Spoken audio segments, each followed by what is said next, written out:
এবারে আমি রিকোয়েস্ট করছি আমাদের নেক্সট বিগ অ্যাচিভার, উনি হলেন হোয়াইট ডায়মন্ড ডিস্ট্রিবিউটর। কে হতে পারে বলুন তো, কে বাকি রয়েছে? Mister Tuhin Mohanty, please clap for him.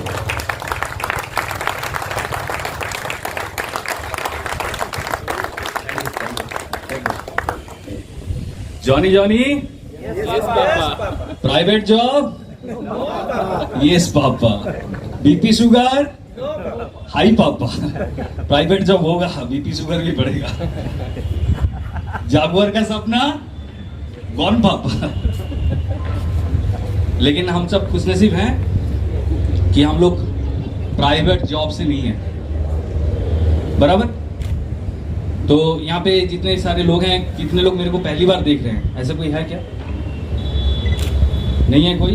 इसका मतलब है मैं पहले ये सोच रहा था कि 10 मिनट का टाइम है, मेरा नाम इतना बड़ा है कि नाम बोल दूं तो टाइम खत्म हो जाएगा।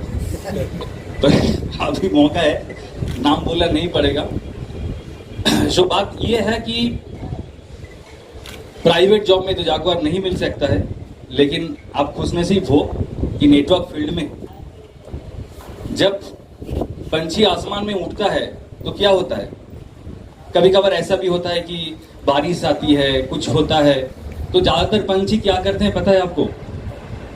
वो क्या करते हैं, किसी पेड़ के किसी डाल में जाके छुप जाते हैं। लेकिन एक पंछी होता है जो छुपता नहीं है, वो क्या करता है, बादल के ऊपर से उड़ता है। पता है वो कौन है? वो है ईगल, बाज है। और अगर उसी ऊंचाई में उड़ते हुए और किसी पंछी के साथ उसका मुलाकात हो गया तो वो पंछी कौन है? वो भी ईगल है, क्योंकि इतना ऊंचा में उड़ने वाला सिर्फ ईगल ही होता है। अगर यहाँ पे औलुक सर के साथ आप सब यहाँ पे हो तो सारे के सारे ईगल यहाँ पे बैठे हुए हैं, सारे के सारे ईगल यहाँ पे बैठे हुए हो।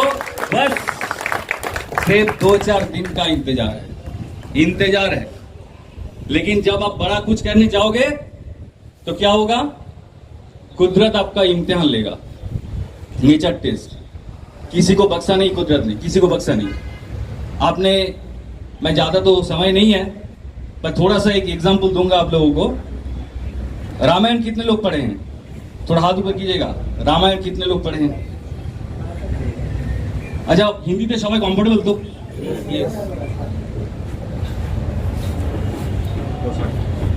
हाँ, तो रामायण এরকম একটা গল্প ছিল, मतलब रामायण में ऐसा एक स्टोरी था जहाँ पे क्या हुआ था कि भगवान रामचंद्र ने जब रावण के साथ लड़ाई कर रहे थे तो क्या हुआ था कि उनको ऐसे लग रहा था कि माता दुर्गा उनके साथ लड़ रही है। तो उन्हें बोला, अरे ये क्या हो रहा है, मैं तो उनको हरा नहीं पाऊंगा। तो फिर उन्हें क्या किया, माता दुर्गा का पूजन करने का सोचा 108 कमल के साथ। लेकिन क्या होता है, कुदरत का इम्तिहान होता है कि आप कुछ भी सच्चे दिल से मांगोगे लेकिन आपको ऐसे ऐसे नहीं मिलेगा, उससे पहले आपका एक टेस्ट जरूर होगा। तो रामचंद्र ने मंत्र बोल के 107 कमल माँ के चरण में चढ़ा दिए, लेकिन फिर जैसे थाली में हाथ दिए एक कमल नहीं था वहां पे। वो एक कमल हटा दिया गया था, वही था भगवान रामचंद्र के लिए परीक्षा। भगवान रामचंद्र बोले, अरे मेरा तो पूजा कंप्लीट नहीं होगा, फिर करना क्या है? तब उनको याद आया कि उनका मामी जो है उनको कमल लोचन बुलाती हैं। क्या बुलाते हैं? कमल लोचन। इसका मतलब है उनका जो आंख है वो भी कमल के तरह ही है। तो उन्हें बोला, एक काम करते हैं, तो फिर मैं मेरा आंख जो है उसको फोड़ के बाहर निकाल के माँ के चरण में चढ़ा देता हूँ, तो पूजा कंप्लीट हो सकता है। तो जैसे उसने तीर उठा लिया अपने आंख फोड़ने के लिए, तो माँ दुर्गा वहां से आ गए और वो बोले कि भाई तुम इम्तिहान में पास हो गए हो, बोलो तुमको क्या चाहिए।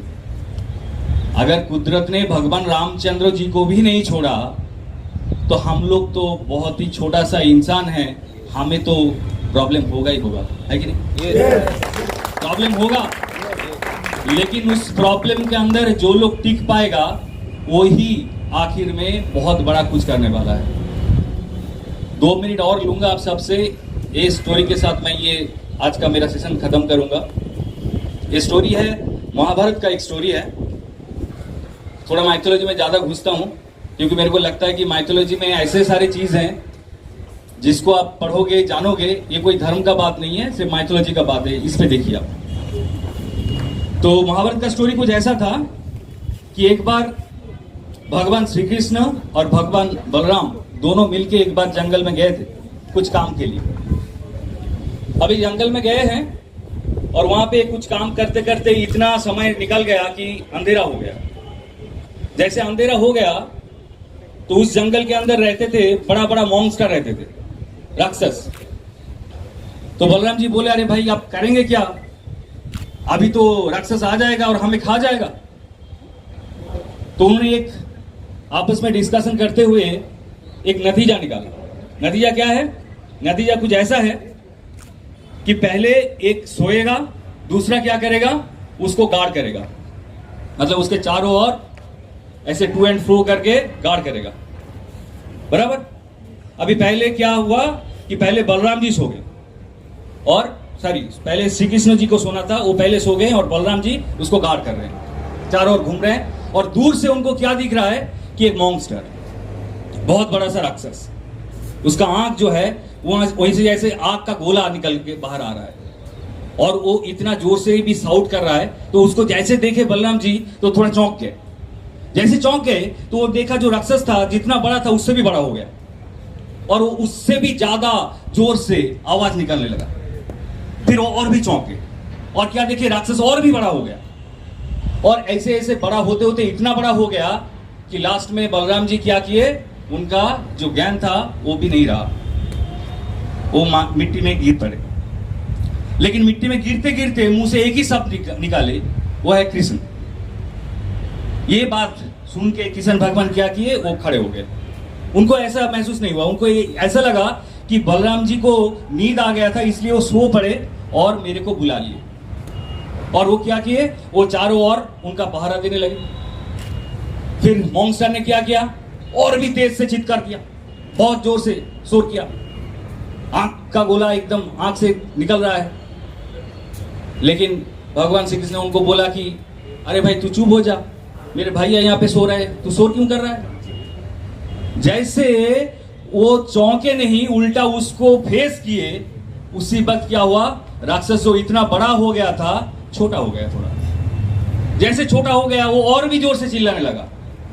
लेकिन फिर श्री कृष्ण भगवान वो चौंके नहीं, उल्टा उनको बोले अरे भाई तेरे को बोला ना, चुप हो जा, शोर क्यों कर रहा है। जैसे वो शोर नहीं किए, मतलब और भी उसको डरे नहीं उनसे, तो और भी छोटा हो गया। ऐसे छोटा होते होते इतना छोटा हो गया कि मेरा थाम के जैसा हो गया, इतना छोटा सा। फिर उन्हें क्या किया, अपने धोती में उसको रख दिया। सवेरे जैसे बलराम जी का आंख खोला, बोला भाई तेरे को पता नहीं काल रात कितना बड़ा एक राक्षस आया था।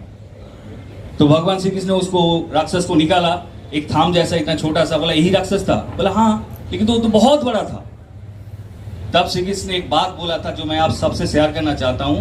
वो बात सिर्फ इतना सा है कि अगर आप किसी चीज को डरोगे तो वो बड़ा होते जाएगा।